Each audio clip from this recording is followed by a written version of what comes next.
പത്മാവതി, നീ ഒന്ന് സമാധാനപ്പെട്. നമ്മുടെ മക്കൾ ചിരിച്ച് സന്തോഷമായി കഴിയുന്നത് നിനക്കിഷ്ടമല്ലേ? ഞാൻ ഒന്നും പറയുന്നില്ല. എല്ലാം നിങ്ങളുടെ ഇഷ്ടം പോലെ ചെയ്തോളൂ. ഈ വീടിനെ ഒരു ഹോട്ടലോ നൃത്തശാലയോ ആക്കി മാറ്റാമെന്ന് നിങ്ങളുടെ ഭാവമെങ്കിൽ അതും ആയിക്കോട്ടെ. നിങ്ങളുടെ ചിട്ടവും ശീലങ്ങളും നിങ്ങളെ അടിച്ചേൽപ്പിക്കാൻ ഞാൻ ഉദ്ദേശിക്കുന്നില്ല. പത്മാവതി, ഞാൻ പറയുന്നൊന്ന് കേൾക്ക. വേണ്ട, നിങ്ങളൊന്നും പറയണ്ട. ശരി, നീ നിന്റെ ഇഷ്ടം പോലെ ചെയ്യാം.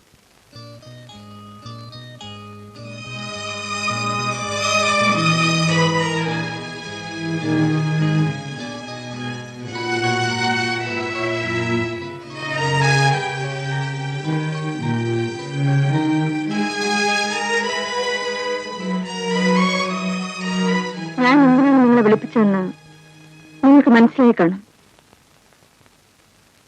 ഇതുവരെ ഈ വീട്ടിൽ ഞാൻ പറയുന്നത് പോലെ മാത്രമേ എല്ലാം നടന്നിട്ടുള്ളൂ. പക്ഷെ ഇന്ന് എനിക്ക് മനസ്സിലായി, ഞാൻ പറയുന്ന ഒന്നും നിങ്ങൾക്ക് ഇഷ്ടമല്ലെന്ന്.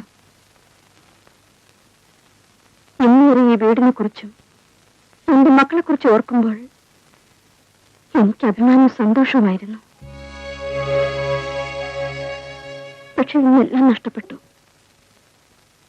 ഇന്നിവിടെ നടന്ന സംഭവം എന്നോടുള്ള തിരിച്ചടിയായിട്ടാണ് എനിക്ക് തോന്നിയത്. എന്നെ അനുസരിക്കാൻ നിങ്ങൾക്കാർക്കും ഇഷ്ടമില്ലെങ്കിൽ അതിന്റെ മുഖത്ത് നോക്കി പറയാമായിരുന്നല്ലോ. അതിന് പകരം ഞാൻ ഇല്ലാത്തപ്പോൾ നമ്മുടെ വീട് ഇത്ര അടുക്കും ചിട്ടയോടും കൂടി കൊണ്ടുപോകാൻ കഴിഞ്ഞത് എന്റെ ഒരാളുടെ കഴിവുകൊണ്ട് മാത്രമാണ്.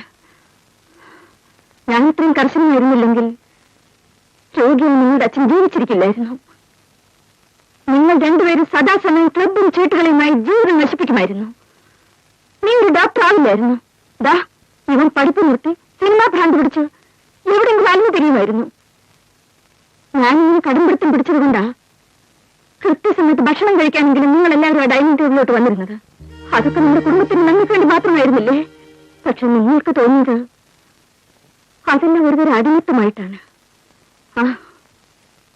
ഇനി നിങ്ങൾക്ക് നിങ്ങളുടെ ഇഷ്ടം പോലെ ജീവിക്കാം.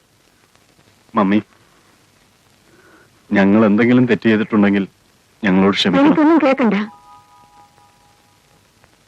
മറ്റന്നാൾ നിങ്ങളുടെ അമ്മാവിന്റെ മകൻ ജയദേവന്റെ വിവാഹമാണ്.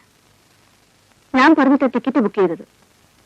നിങ്ങൾക്ക് ഇഷ്ടമുണ്ടെങ്കിൽ പോകാം, പോകാതിരിക്കാം.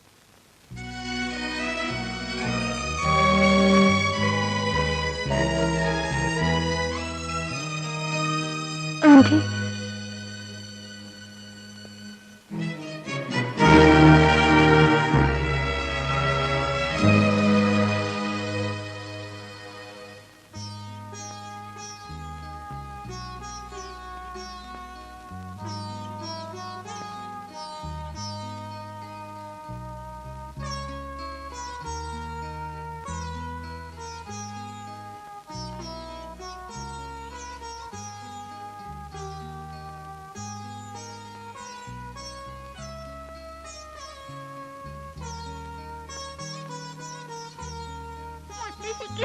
മോളോട് ദേഷ്യാണോ?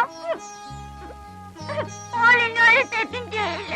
മുത്തശ്ശി മോളോട് പിണങ്ങരുത്.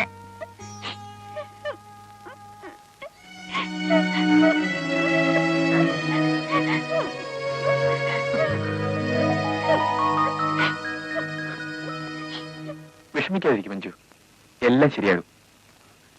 ഞാൻ നാളെ എന്റെ വീട്ടിലേക്ക് പോവാണ്. ഇനി ഞാൻ ഇവിടെ നിൽക്കാൻ പാടില്ല. നോ, മഞ്ജു ഇവിടുന്ന് പോകരുത്. മഞ്ജു ഇല്ലാതെ എനിക്ക്... ഇല്ല രവി, ആന്റി ഒരിക്കലും നമ്മുടെ വിവാഹത്തിന് സമ്മതിക്കില്ല. അഥവാ മമ്മി സമ്മതിച്ചില്ലെങ്കിലും മഞ്ജുവിനെ ഞാൻ വിവാഹം കഴിക്കും.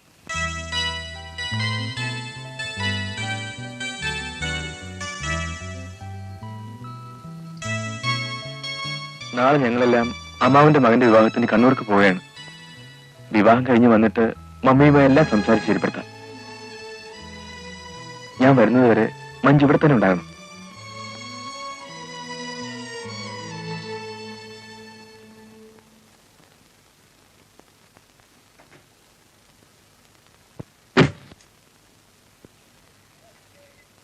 വരട്ടെ ഡാഡി. പോട്ടെ മുത്തശ്ശ. ശരി.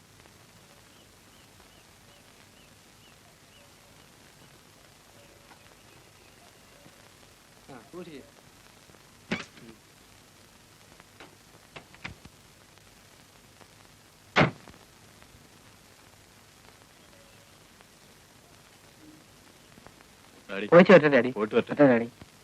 ശരി, പോയിട്ട് വരൂ.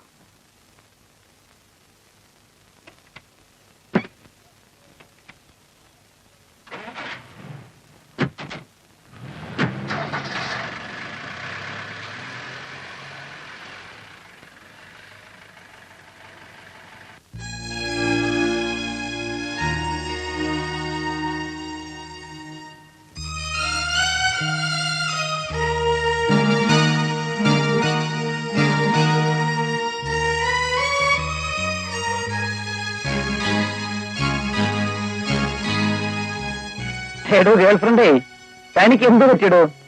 ദേ, എനിക്ക് ഈ കണ്ണീര് കാണുന്ന ഒട്ടും ഇഷ്ടമല്ല. ആന്റിയോട് ഞാൻ അങ്ങനെയൊന്നും ചെയ്യാൻ പാടില്ലായിരുന്നു. അതുകൊണ്ടാണ് അവരെ യാത്ര അയക്കാൻ പോലും ആന്റി വരാതിരുന്നത്. മോളൊന്നുകൊണ്ട് വിഷമിക്കണ്ട. മോളൊരു കാര്യം ചെയ്യും, മോൾ ആന്റിയുടെ അടുത്ത് ചെന്ന് നിന്റെ മധുരമുള്ള സ്വരത്തിൽ ഒരു 2 ഡയലോഗ് ആക്കിയാൽ മതി, എല്ലാം ശരിയാവും. ബാക്കി കാര്യം ദേ ഈ ബോയ് ഫ്രണ്ട് ഏറ്റു. ചെല്ലു മോളെ.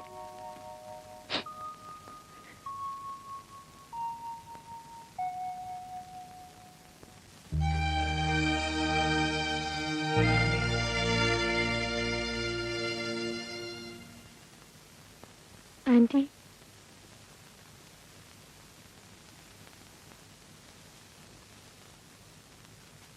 എന്നോട് ക്ഷമിക്കൂ ആന്റി. ഇന്നലെ നടന്ന സംഭവങ്ങൾക്കെല്ലാം കാരണക്കാരി ഞാനാണ്. ഈ വീട്ടിൽ എന്ത് നടന്നാലും അതിനുള്ള ഉത്തരവാദി ഞാനും ഈ വീട്ടിലുള്ളവരും മാത്രമാണ്. അതിഥികളായി വരുന്നവർക്ക് ഈ വീട്ടിൽ ഒന്നും ചെയ്യാൻ കഴിയില്ല. അതിന് ഞാനിപ്പോ സമ്മതിക്കുന്നില്ല. ആന്റി, ഞാനിനി ഒരു തെറ്റും ചെയ്യില്ല. എന്നോട് ക്ഷമിച്ചെന്ന് പറയൂ ആന്റി. എന്താ ഇത്? മഞ്ജു മുറിയിലേക്ക് പോയിക്കോളൂ.